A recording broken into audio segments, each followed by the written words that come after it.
Dr. Shashi Tharoor ji. Sir, you genuinely want a discussion this time? Shashi Tharoor ji. 2 o'clock in the morning. Okay.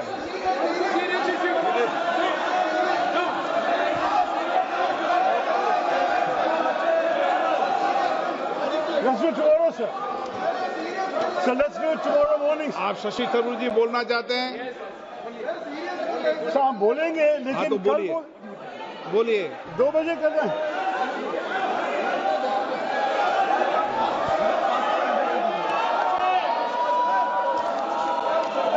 Sir, the house is not in order, sir.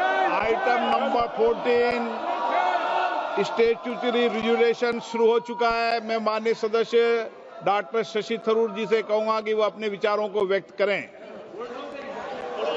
All right, sir.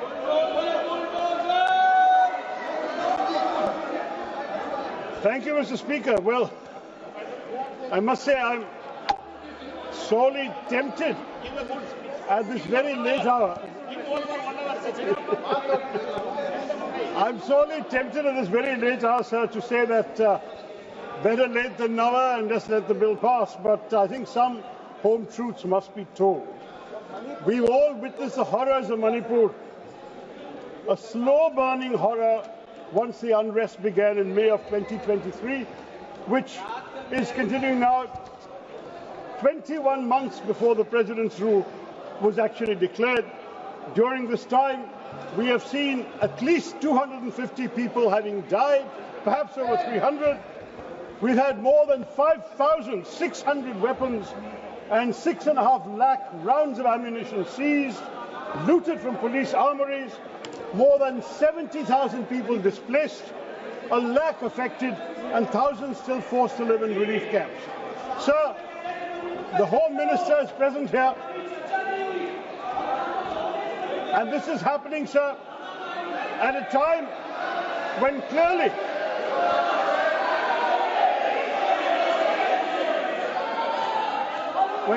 those responsible for maintaining law and order have not done their job. The issue of national security has been before this House, sir, and the fact that when we found all these tragedies happening, no decisive action was taken for almost 2 years. My party called repeatedly for an earlier imposition of President's rule. That did not happen, and I'm very sorry to see that it was only when the Chief Minister resigned on the 9th of February, the State Assembly had to reconvene by the 12th, but even though Article 174(1) of the Constitution requires it, it was not possible to convene the State Assembly. The Congress Party in Manipur had prepared a no-confidence resolution. Your own ally, the NPP, had withdrawn support, and in those circumstances, only then, with the Assembly unable to meet because you could not survive such a motion, that President's rule was declared.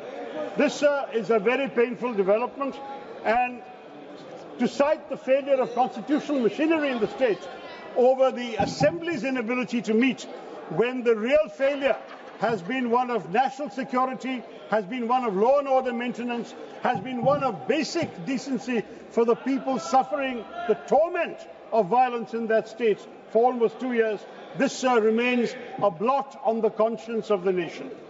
Today now, this is the 11th instance that we will be approving President's rule in Manipur, which is a record, sir, the highest of any Indian state in the last 77 years.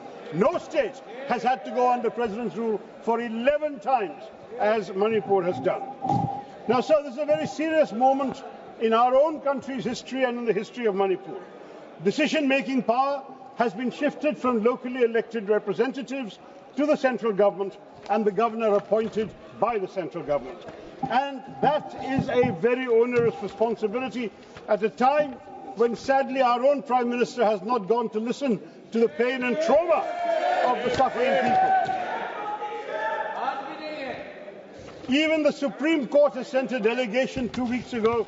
They have visited, they have seen the conditions of the people there, and we would urge that this omission be rectified as soon as possible. In addition to that, sir, we really have to look at what President's rule means in practice for the people of Manipur. They've suffered a long history of insurgency. There have been various armed groups running amok, demanding autonomy, independence, God knows what else. They're often operating outside the law. Governance and law enforcement have been pretty much non-existent under the previous, now departed government.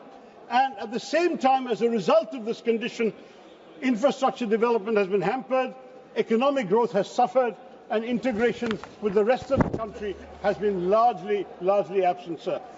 Manipur has a rich cultural heritage, natural resources, and yet it's struggling with economic underdevelopment, limited industrialization, high unemployment rates, and inadequate infrastructure.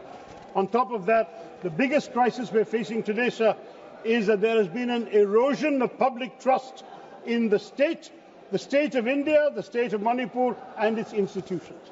And that legitimacy has to be regained during this period of President's rule. On top of that, we are seeing the state facing severe challenges from illegal immigration and drug trafficking, exacerbating the social and economic conditions I've mentioned. There has been, sadly, a situation where in 2023, a prominent Manipuri woman police officer resigned from the force, blaming the Chief Minister and the government for actually interfering in drug investigations and sheltering drug lords. This has been an absolute shame for the nation, sir. Now, in these circumstances, what do we want, Mr. Speaker? We would like to see President's rule seen as an opportunity to heal the state. It has to be an opportunity to foster dialogue amongst communities, to promote economic development, to ensure accountability in governance, and to respect constitutional values that have been cast to the winds over the last 2 years. It's essential now to restore the infrastructural power of the state. The state needs to restore its credibility. And here, President's rule is a necessary but not sufficient condition.